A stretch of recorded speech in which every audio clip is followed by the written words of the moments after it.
The morning light had barely softened the sky when I stepped onto my porch to find an imposter in my driveway. HOA Karen, her bloated frame swallowed by a too-small pantsuit, hovered beside my front gate clutching a clipboard and a knockoff inspector badge that glinted cheap metal beneath her manicured nails. Her face, porcelain smooth and painted with indignation, curled into a contemptuous sneer as she stamped her hoof on the pavement, announcing loudly that she was conducting an unscheduled, community compliance audit. Behind her, a gaggle of loyalists whispered assent, clutching their own clipboards and nodding as though they believed they'd been deputized by divine decree. My pulse thundered in my ears as her high-pitched voice rattled off arbitrary infractions. Roofline shadows, railing heights, window tint opacity, none of which had ever been questioned in the estate's 30-year history. I felt the eyes of my neighbors pressing from behind lace curtains, their gawks a twisted blend of fear and schadenfreude. Rage lanced through my chest.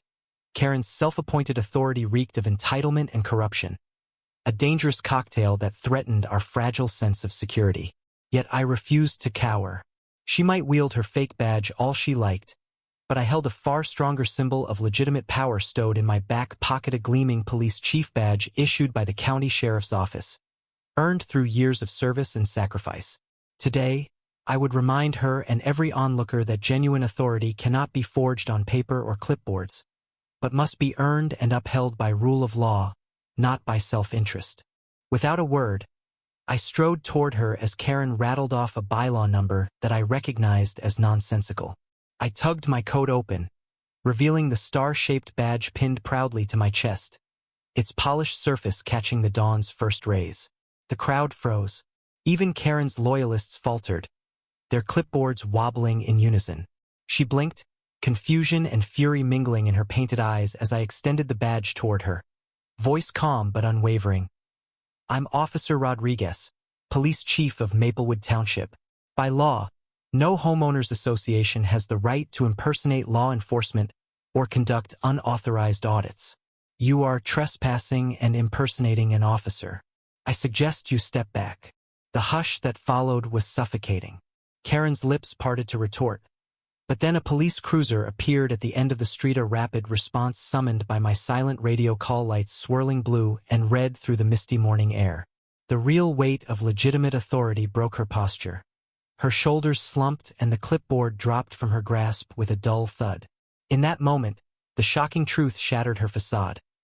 HOA Karen, once feared, now looked like a child caught playing dress-up with stolen badges. As the cruiser door swung open, Deputy Alvarez emerged, shotgun across her chest, and approached with measured steps. She clicked on her flashlight and illuminated Karen's counterfeit badge and the seal-less violation forms. "Chief Rodriguez is correct," Alvarez announced, voice crisp. "Under Penal Code Section 538D, impersonating an officer is a felony. Men, secure this woman's clipboard as evidence." Two uniformed officers seized the fake badge and Karen's stack of bogus citations, careful not to damage the flimsy papers. Karen's sun camera, still rolling in her face, let out a startled yelp and tried to turn the live stream off. But viewers only multiplied, horrified and exhilarated by the spectacle of entitlement undone by true law enforcement. I watched as Karen's knees buckled, tears spilling down her cheeks in a volatile swirl of shame and desperation. In the hush that followed, I turned to my neighbors, the weary-eyed retirees, the anxious young families, the silent teens clutching skateboards. "No one man can claim power above the law," I said, voice firm. "We are a community governed by statutes and due process, not by whims and clipboards." The assembled crowd murmured their agreement, and slowly, applause rippled down the driveway. Even Karen's once steadfast lieutenant, Mrs. McAllister, wiped her mouth and nodded. Her own clipboard now a suspicious prop of collaboration turned chaos. With the first twist of the story unfurling where fear of HOA tyranny gave way to relief under lawful authority, our collective resolve crystallized. We would not stand for petty overreach. Karen's formal arrest was swift. Deputies escorted her toward the cruiser, and she cast a final look at her discarded clipboard, a silent admission of her broken schemes. I noticed a flicker of guilt in her son's eyes, realizing that his livestream had recorded not an audit but a crime. As Karen's sobs faded, I approached him, knelt, and said quietly, "You did the right thing letting everyone see the truth." His nod was small but sincere. That unanticipated act of conscientious accomplice turned whistleblower gave our community a powerful emotional catharsis. Later that day, I convened an impromptu neighborhood gathering on the green, where we passed around chairs and shared water under the midday sun. I explained the charges against Karen, the process of restorative justice, and the upcoming HOA reform initiatives to ensure such abuses could never recur. Judge Patricia Langton, invited as a neutral arbiter, spoke about the importance of checks and balances, urging residents to elect volunteer liaisons to the HOA board and require any enforcement actions to pass through a transparent community vote. The unexpected involvement of our esteemed judge, someone who once presided over disputes with authority and compassion, underscored the gravity of institutional oversight and elevated our conflict to a formative lesson in civic responsibility. In the days that followed, community workshops unfolded like a tapestry of democracy in motion. Sessions on recognizing impersonation, understanding residents' rights, and drafting fair enforcement procedures. Karen's once ironclad grip on our fears had crumbled, replaced by the warm buzz of collaborative progress. I stood by as neighbors formed committees, shared snacks, and exchanged stories of how they'd remained silent until today. The stolen clipboard lay in evidence, a somber reminder that power wielded without legitimacy corrodes trust. And as the sun set over Maplewood Township, the echo of our united voices affirmed an inspiring truth. Real authority serves the people, not the other way around. What do you think? Did bringing real law enforcement escalate a local spat, or was it necessary to defend our community's rights? Share your thoughts on right and wrong below.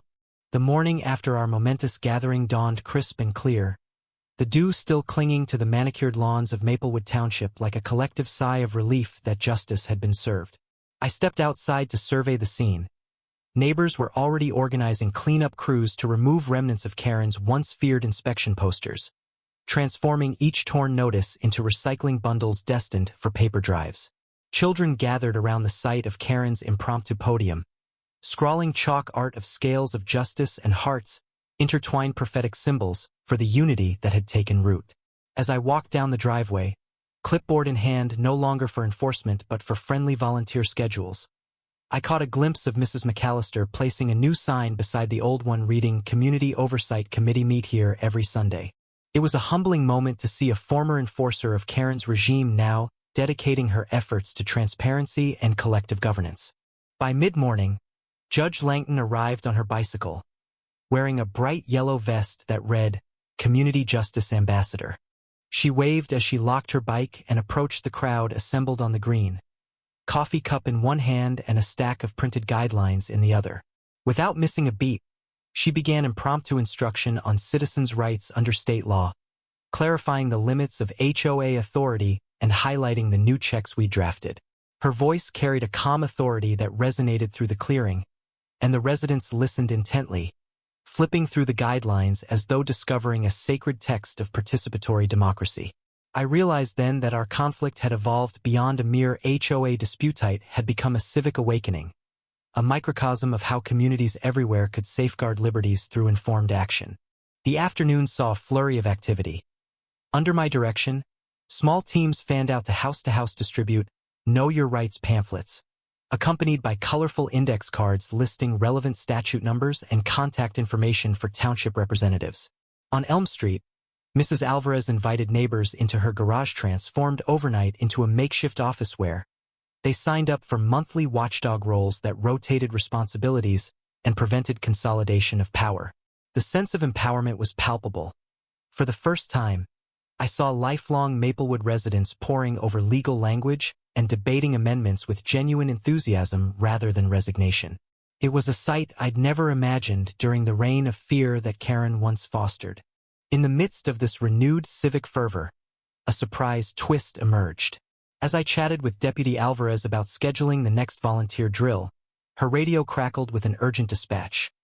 A neighboring township's HOA vice president had been discovered issuing unauthorized eviction notices during a festival, an echo of Karen's antics that had spiraled into potential property seizures. Without hesitation, Deputy Alvarez turned to me and said, Let's fly to Northfield immediately and consult. They need your model. Within the hour, I found myself sharing our story at Northfield's community center, outlining how a simple badge and a community's refusal to bow could spark systemic reform. Northfield's residents, galvanizing at the news, promptly drafted their own oversight charters and scheduled a mayor-led dinner reminiscent of ours. It was a testament to how Maplewood's stand had reverberated beyond our borders, igniting a regional beacon of civic resilience. Returning home that evening, I witnessed the estate's first official meeting of the newly formed Community Oversight Committee. The wooden podium, once commandeered by Karen, now bore a freshly carved plaque reading, "For the people, by the people." Volunteers took turns presenting petitions, budget proposals for equipment maintenance, and suggestions for annual community empowerment festivals. The festival idea sparked unanimous excitement. Families envisioned booths offering voter registration drives, mock council sessions for kids, legal aid workshops, and guest speakers to cement the values we'd reclaimed. I could not help but smile at how our tumult had given birth to a tradition promising to strengthen democracy at the grassroots level. Weeks turned into months, and the fabric of Maplewood Township continued to weave tighter bonds. I spent weekends leading walking tours for new residents, narrating the story of how a self-appointed HOA officer had triggered a movement that fortified civic unity and legal vigilance. These tours concluded at the former inspection site, now adorned with wildflowers planted by neighborhood children during Earth Day celebrations. There, I'd recount the dramatic showdown, ensuring visitors understood that the badge I bore represented not just enforcement but the sacred contract between citizen and stadia, contract none could violate without consequence. The annual Community Empowerment Festival arrived on a bright Saturday in early summer. The green bustled with activity, food stalls manned by local cooks serving Mediterranean mezze and homemade pies, a stage for aspiring musicians, informational tents organized by the Neighborhood Watch, and an open courthouse exhibit where Judge Langton reenacted mock trials to teach due process. The highlight of the day was a ceremonial reenactment of my confrontation with Karina Tasteful, scripted performance featuring actors in period-appropriate attire, teaching audiences about the perils of unchecked authority. Laughter and applause rippled through the crowd as the performance concluded with the original badge atop a wooden pedestal, symbolically reclaimed by the community. Children scrambled to touch the pedestal, as though paying homage to a legend of civic virtue. Amidst the revelry, I received a discreet phone call from the county sheriff, inviting me to a formal award ceremony at the Capitol. He praised Maplewood's model of community-driven oversight and chaplain's call, "Tomorrow, we recognize your service to the public good."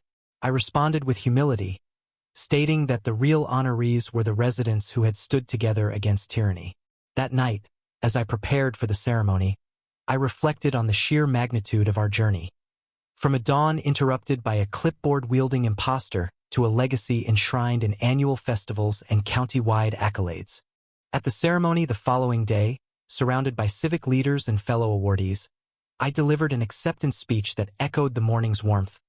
I stand here not for myself, but for every resident of Maplewood Township who refused to let fear define our trust. Our story reminds us that when communities unite to uphold the rule of law, no clipboard, no matter how gleaming, can overshadow the badge of true authority. The audience rose in a standing ovation, and for a moment, I closed my eyes, absorbing the collective affirmation that our fight had mattered. Returning home to Maplewood, I found the Township Gazette waiting on my doorstep, its front-page headline reading, "Maplewood's Community-Induced Renaissance." The accompanying article chronicled our saga, accompanied by photos of the festival, the podium plaque, and Kayla Rodriguez, the daughter of Deputy Alvarez, beaming as she placed flowers by the pedestal. It was a fitting tribute to how one person's stand against corruption can blossom into a communal revival. As dusk settled on a quiet Maplewood evening, I sat on my porch with my badge gleaming in the lamplight and penned one last message for entitled people read it. From impersonation to inspiration, how our small township rewrote the script on HOA overreach. Is it ever right to call in the badge?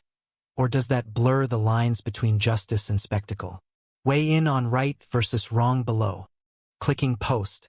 I closed my laptop, confident that our story engraved in law and memory would, continue to guide others facing their own entitled oppositions. And in the gentle hum of the night, the estate slept peacefully, forever fortified by the truth that unity and lawful authority, wielded with integrity, stands stronger than any flimsy clipboard or hollow decree.